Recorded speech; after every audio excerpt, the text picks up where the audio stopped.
ಎಲ್ರಿಗೂ ನಮಸ್ಕಾರ. ನಾನು ಅಂಬಿಕಾ ರಾಜ್. ನೀವೆಲ್ರಿಗೂ ನನ್ನ ಈ ಚಾನಲ್ಗೆ ಸ್ವಾಗತ. ನಾನಿವತ್ತು ಸಿಂಪಲ್ಲಾಗಿ ತುಂಬ ಬೇಗ ಮಾಡೋ ಅಂಥ ಚಕ್ಲಿ ಮಾಡಿದ್ದೀನಿ. ಉರಿಯೋದು ಹಿಟ್ಟು ಮಾಡಿಸೋದು ಏನು ಬೇಡ, ಬೇಗ ಆಗುತ್ತೆ, ರುಚಿನೂ ಚೆನ್ನಾಗಿರುತ್ತೆ.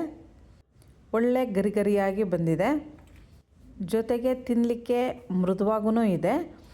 ಬೇಕು ಅಂದರೆ ಈ ಥರ ರೌಂಡಕ್ಕೆ ಚಕ್ಲಿನಾದರೂ ಮಾಡ್ಕೊಬೋದು, ಹಾಗೆ ಬಾಣಲಿನಲ್ಲಿ ಒತ್ತಿ ಮುರುಗ್ ಥರನೂ ಮಾಡ್ಕೊಬೋದು. ಇದು ಉದ್ದಿನಬೇಳೆ ಚಕ್ಲಿ. ಮೊದಲಿಗೆ 1 ಲೋಟದಷ್ಟು ಉದ್ದಿನಬೇಳೆನ ಕುಕ್ಕರಿಗೆ ಹಾಕಿ ಚೆನ್ನಾಗಿ ತೊಳಿತಾ ಇದ್ದೀನಿ.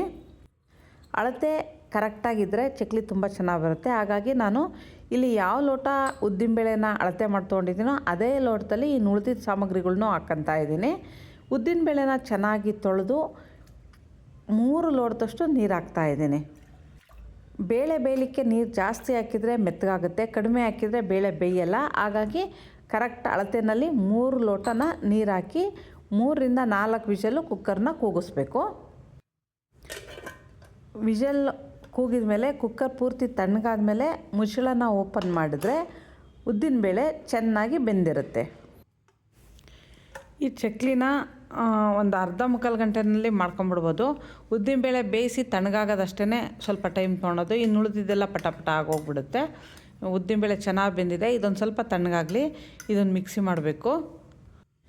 ಈಗ 1 ಲೋಟದಷ್ಟು ಹುರ್ಗಡ್ಲೆ ತೊಗೊತಿದ್ದೀನಿ. ಇದನ್ನು ಮಿಕ್ಸಿ ಜಾರ್ಗೆ ಹಾಕಿ ಸ್ವಲ್ಪ ನೈಸ್ಗೆ ಬಿಸ್ಕೊತಾ ಇದ್ದೀನಿ. ತೀರಾ ರವೆ ಥರ ಇರೋದು ಬೇಡ, ಸಾಧ್ಯ ಆದಷ್ಟು ನುಣ್ಣಗೆ ಬಿಸ್ಕೋಬೇಕು. ಇದನ್ನೀಗ ಒಂದು ಸ್ವಲ್ಪ ಅಗಲ ಬೋಲಿಗೆ ಹಾಕ್ಕೊತಾ ಇದ್ದೀನಿ. ಈಗ ಅದೇ ಲೋಟ ತಳತೆನಲ್ಲಿ 4 ಲೋಟ ಅಕ್ಕಿ ಹಿಟ್ಟು ಹಾಕ್ತಿದ್ದೀನಿ. ಅಕ್ಕಿ ಹಿಟ್ಟು ನಾವು ರೊಟ್ಟಿಗೆಲ್ಲ ಉಪಯೋಗಿಸ್ತೀವಲ್ಲ, ಅದೇ ಅಕ್ಕಿ ಹಿಟ್ಟು. ಇದನ್ನು ಹುರಿದಿಲ್ಲ, ಮಾಮೂಲಿ ಹಿಟ್ಟು ಮಾಡಿಸ್ಕೊಂಬಂದಿರೋದಷ್ಟೇ. ಇದಕ್ಕೆ ಬೇಕಾದಷ್ಟು ಖಾರದ ಪುಡಿ ಹಾಕ್ತಿದ್ದೀನಿ. ನಮಗೆ ಖಾರ ಎಷ್ಟು ಬೇಕು ನೋಡಿ ಹಾಕ್ಕೊಂಡ್ರಾಯ್ತು. ರುಚಿಗೆ ಬೇಕಾದಷ್ಟು ಉಪ್ಪು, 1 ಸ್ಪೂನ್ನಷ್ಟು ಜೀರಿಗೆ, 1 ಸ್ಪೂನ್ನಷ್ಟು ಎಳ್ಳು ಹಾಕ್ತಿದ್ದೀನಿ. ಇದನ್ನೆಲ್ಲ ಚೆನ್ನಾಗಿ ಮಿಕ್ಸ್ ಮಾಡಿ 1 ಲೋಟದಷ್ಟು ಎಣ್ಣೆನ ಬಿಸಿ ಮಾಡಿದ್ದೀನಿ, ಅಂದರೆ ಚೆನ್ನಾಗಿ ಕಾಯಿಸಿದ್ದೀನಿ. ಅದನ್ನು ಲೋಟ ತಳತೆನಲ್ಲಿ ತಗೊಂಡು ಈ ಮಿಕ್ಸ್ ಮಾಡಿರೋ ಹಿಟ್ಟಿಗೆ ಸ್ವಲ್ಪನೇ ಹಾಕ್ತಿದ್ದೀನಿ. ಎಣ್ಣೆ ತುಂಬ ಬಿಸಿ ಇರೋದ್ರಿಂದ ತಕ್ಷಣ ಹಿಟ್ಟಿಗೆ ಕೈ ಹಾಕಿ ಕಲಸೋದು ಬೇಡ. ಸ್ಪೂನ್ನಲ್ಲಿ ಚೆನ್ನಾಗಿ ಮಿಕ್ಸ್ ಮಾಡಿ ಆಮೇಲೆ ಕೈನಲ್ಲಿ ಚೆನ್ನಾಗಿ ಮಿಕ್ಸ್ ಮಾಡಿದರೆ ನಾವು ಹದ ನೋಡ್ಕೊಳ್ಳಲಿಕ್ಕೆ ಸರಿ ಹೋಗುತ್ತೆ. ಹಿಟ್ಟು ಕಲಿಸ್ಲಿಕ್ಕೆ ನಾವು ಬಳಸೋ ಎಣ್ಣೆ ತುಂಬ ಜಾಸ್ತಿ ಆದರೆ ಚಕ್ಲಿನ ಬಾಣಲಿನಲ್ಲಿ ಎಲ್ಲ ಕರ್ಗೋಗ್ಬಿಡುತ್ತೆ, ಜೊತೆಗೆ ಎಣ್ಣೆ ತುಂಬ ಹೀರ್ಕೊಂಬಿಡುತ್ತೆ. ಎಣ್ಣೆ ಕಡಿಮೆ ಆದರೆ ಚಕ್ಲಿ ಹೊರಟಾಗುತ್ತೆ. ಹಾಗಾಗಿ ಕರೆಕ್ಟ್ ಹದದಲ್ಲಿ ಎಣ್ಣೆ ಹಾಕ್ಕೊಂಡು ಇದನ್ನು ಕಲಿಸ್ಕೋಬೇಕು. ಮೊದಲು 1/4 ಲೋಟದಷ್ಟು ಎಣ್ಣೆ ಹಾಕಿದ್ದೆ, ಇನ್ನೊಂದು 1/4 ಲೋಟದಷ್ಟು ಎಣ್ಣೆ ಹಾಕಿ ಚೆನ್ನಾಗಿ ಮಿಕ್ಸ್ ಮಾಡ್ತಿದ್ದೀನಿ. ಎಣ್ಣೆ ಹಿಟ್ಟಲ್ಲಿ ಮಿಕ್ಸ್ ಆದಮೇಲೆ ಸ್ವಲ್ಪ ತಣ್ಣಗಾಗಿದೆ. ಈಗ ಚೆನ್ನಾಗಿ ಕೈನಲ್ಲೇ ಮಿಕ್ಸ್ ಮಾಡ್ತಿದ್ದೀನಿ. ಎಲ್ಲ ಹಿಟ್ಟಿಗೂ ಹಾಕ್ಕೊಂಡಿರೋ ಎಣ್ಣೆ ಚೆನ್ನಾಗಿ ಸ್ಪ್ರೆಡ್ ಆಗಬೇಕು. ಹಾಗಾಗಿ ನಿಧಾನವಾಗಿ ಚೆನ್ನಾಗಿ ಮಿಕ್ಸ್ ಮಾಡಿ ಸ್ವಲ್ಪ ಪ್ರೆಸ್ ಮಾಡಿ ಕಲಿಸ್ತಾ ಇದ್ದೀನಿ.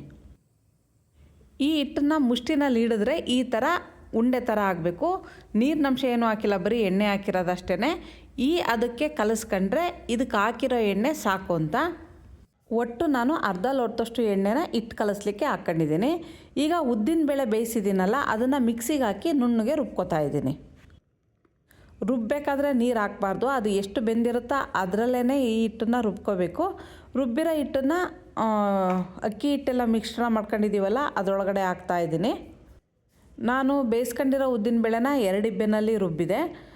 ಸಣ್ಣ ಜಾರ್ ತೊಗೊಂಡಿದ್ದೀನಿ, ದೊಡ್ಡ ಜಾರ್ನಲ್ಲಿ ಸ್ವಲ್ಪ ಬೇಗ ರುಬ್ಬಲ್ಲ ಅಂತ ಹೇಳಿ. ಚೆನ್ನಾಗಿ ರುಬ್ಬಿರೋದನ್ನು ಹಿಟ್ಟೊಳಿಗೆ ಹಾಕಿ ಚೆನ್ನಾಗಿ ಕೈಯಲ್ಲಿ ಮಿಕ್ಸ್ ಮಾಡಿ ಕಲಿಸ್ಬೇಕು. ಇದೆಲ್ಲದನ್ನು ಚೆನ್ನಾಗಿ ಮಿಕ್ಸ್ ಮಾಡಿ ಕಲಸಿ ಸ್ವಲ್ಪ ಹಿಟ್ಟನ್ನು ತೆಗೆದಿಡ್ತಾ ಇದ್ದೀನಿ. ಈಗ ಎಷ್ಟನ್ನು ನಾನು ಚಕ್ಲಿ ಒಳ್ಳಿಗೆ ಹಾಕಿ ಒತ್ತುತ್ತೀನೋ ಅಷ್ಟನ್ನು ಮಾತ್ರ ಸ್ವಲ್ಪ ಮೃದುವಾಗಿ ಕಲಿಸ್ಕೋಬೇಕು. ಇನ್ನು ಉಳಿದಿದ್ದನ್ನು ಹಾಗೆ ಎತ್ತಿಟ್ಟು ಅದನ್ನು ಉಪಯೋಗಿಸ್ಬೇಕಾದ್ರೆ ಕಲಿಸಿದ್ರೆ ಒಳ್ಳೆಯದು. ಇಲ್ಲಾಂದರೆ ಎಲ್ಲ ಒಟ್ಟಿಗೆ ಸ್ವಲ್ಪ ನೀರು ಹಾಕ್ಕೊಂಡು ಕಲಿಸಿದ್ರೆ ಮೆತ್ತಗಾಗುತ್ತೆ. ಈಗ ಇದಕ್ಕೆ ಸ್ವಲ್ಪನೇ ನೀರು ಹಾಕ್ಕೊಂಡು ಮೃದುವಾಗಿ ಹಿಟ್ಟನ್ನು ಕಲಿಸ್ಕೊತಾ ಇದ್ದೀನಿ. ಈ ಕಲಸೋ ಹಿಟ್ಟಿಗೆ ನೀರಿನಂಶ ಜಾಸ್ತಿ ಆದರೆ ಚಕ್ಲಿ ಎಣ್ಣೆ ಎಳೆಯುತ್ತೆ ಮತ್ತು ತುಂಬ ಮೃದುವಾಗಿ ಬಾಣಲಿನಲ್ಲೆಲ್ಲ ಕದ್ರಕೊಂಡು ಹೋಗುತ್ತೆ. ತುಂಬ ಗಟ್ಟಿಯಾಗಿ ಕಲಿಸ್ಕೊಂಡ್ರೆ ಚಕ್ಲಿ ಅಷ್ಟು ಚೆನ್ನಾಗಿ ಬರಲ್ಲ, ಹೊರಟಾಗುತ್ತೆ. ಹಾಗಾಗಿ ಹದ ನೋಡಿಕೊಂಡು ಹಿಟ್ಟನ್ನು ಕಲಿಸ್ಕೋಬೇಕು.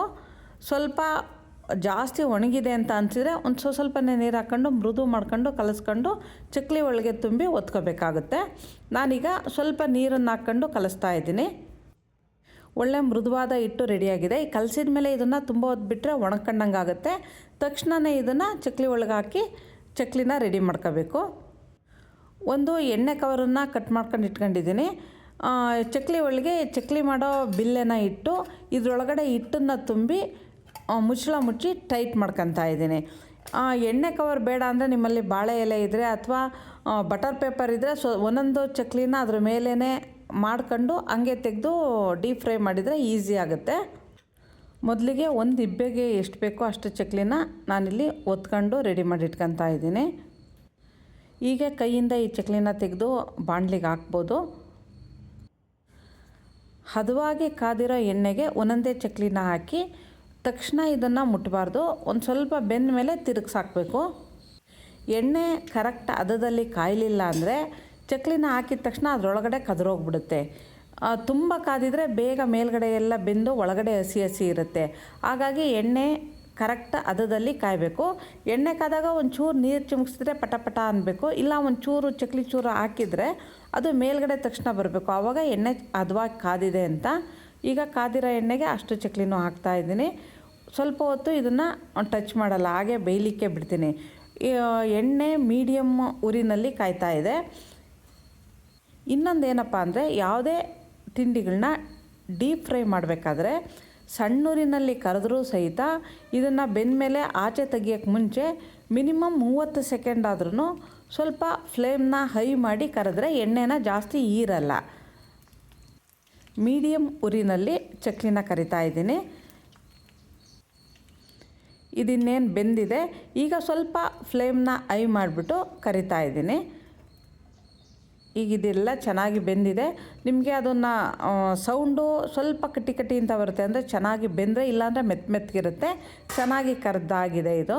ಇದನ್ನು ತೆಗೆದು ಒಂದು ಪಾತ್ರೆಗೆ ಶಿಫ್ಟ್ ಮಾಡ್ತಿದ್ದೀನಿ. ನಮಗೆ ಈ ಥರ ನಿಧಾನವಾಗಿ ಚಕ್ಲಿ ಮಾಡೋಕ್ಕೆ ಆಗಲ್ಲ ಅಂದರೆ ಈ ಥರ ಡೈರೆಕ್ಟು ಬಾಣಲಿಗೆ ಇದನ್ನು ಪ್ರೆಸ್ ಮಾಡ್ಕೊಬೋದು. ಇದನ್ನು ಅಷ್ಟೇ ಸೇಮ್ ಪ್ರೊಸೀಜರು. ಎಣ್ಣೆ ಹದವಾಗಿ ಕಾದಿರಬೇಕು, ಆಮೇಲೆ ಈ ಥರ ಪ್ರೆಸ್ ಮಾಡಬೇಕು. ಆಮೇಲೆ ಇನ್ನೊಂದು, ಎಣ್ಣೆ ಕಡಿಮೆ ಇದ್ದು ಜಾಸ್ತಿ ಚಕ್ಲಿ ಇದನ್ನು ಹಾಕಬಾರ್ದು, ಆವಾಗ ಸರಿಯಾಗಿ ಕರೀಲಿಕ್ಕಾಗಲ್ಲ. ಎಣ್ಣೆಯಲ್ಲಿ ಈಗ ಹಾಕಿರೋ ನಾವು ಚಕ್ಲಿಗಳು ಮುಳುಗೋವಷ್ಟಾದ್ರೂ ಎಣ್ಣೆ ಇರಬೇಕು. ಎಣ್ಣೆ ಕಡಿಮೆ ಇದ್ದು ಚಕ್ಲಿನ ಜಾಸ್ತಿ ಹಾಕಿದರೆ ಅದು ಬೇಯಲಿಕ್ಕೆ ಬೇಕಾಗಿರೋ ಹದ ಸಿಗ್ದಲೇ ಎಣ್ಣೆನ ಹೀರ್ಕೊಳ್ಳುತ್ತೆ ಚಕ್ಲಿಗಳು. ಹಾಗಾಗಿ ಚಕ್ಲಿ ಹಾಕಿದಾಗ ಎಣ್ಣೆಯಲ್ಲಿ ಚಕ್ಲಿ ಮುಳುಗೋವಷ್ಟಾದ್ರೂ ಎಣ್ಣೆ ಇರಲೇಬೇಕು. ಇದೊಂದನ್ನು ಚಕ್ಲಿ ಮಾಡಬೇಕಾದ್ರೆ ಗಮನದಲ್ಲಿ ಇಟ್ಕೋಬೇಕು. ಸುಲಭವಾಗಿ ಬೇಗ ಮಾಡೋ ಅಂಥ ರುಚಿಯಾದ ಈ ಚಕ್ಲಿನ ನೀವು ಮನೆಯಲ್ಲಿ ಮಾಡಿ ನೋಡಿ. ಇಷ್ಟ ಆದರೆ ಲೈಕ್ ಮಾಡಿ, ಶೇರ್ ಮಾಡಿ. ನನ್ನ ಚಾನಲ್ಗೆ ಇನ್ನೂ ಯಾರು ಸಬ್ಸ್ಕ್ರೈಬ್ ಆಗಿಲ್ವೋ ಅವ್ರು ಸಬ್ಸ್ಕ್ರೈಬ್ ಆಗಿ. ಹದವಾಗಿ ಬೆಂದಿದೆ. ಈಗ ಇದನ್ನು ಎಣ್ಣೆಯಿಂದ ತೆಗೆದು ಒಂದು ಪಾತ್ರೆಗೆ ಹಾಕ್ತಾಯಿದ್ದೀನಿ. ಪಾತ್ರೆಗೆ ಹಾಕ್ತಿದ್ದಂಗೆ ನಿಮಗೆ ಶಬ್ದ ಕೇಳಿಸ್ತಾ ಇದೆ ಅನಿಸುತ್ತೆ. ಹದವಾಗಿ ಬೆಂದಿದೆ ಈ ಚಕ್ಲಿ. ನಾನು ಹೇಳಿರೋ ಅಳತೆ ಮತ್ತು ಕೊಟ್ಟಿರೋ ಟಿಪ್ಸ್ ಪ್ರಕಾರ ಚಕ್ಲಿ ಮಾಡಿದರೆ ಮೃದುವಾದ ಗರ್ಗರಿಯಾದ ಚಕ್ಲಿ ತಿನ್ನಲಿಕ್ಕೆ ರೆಡಿ ಆಗುತ್ತೆ. ನೀವು ಮಾಡಿ ನೋಡಿ. ನಮಸ್ತೆ.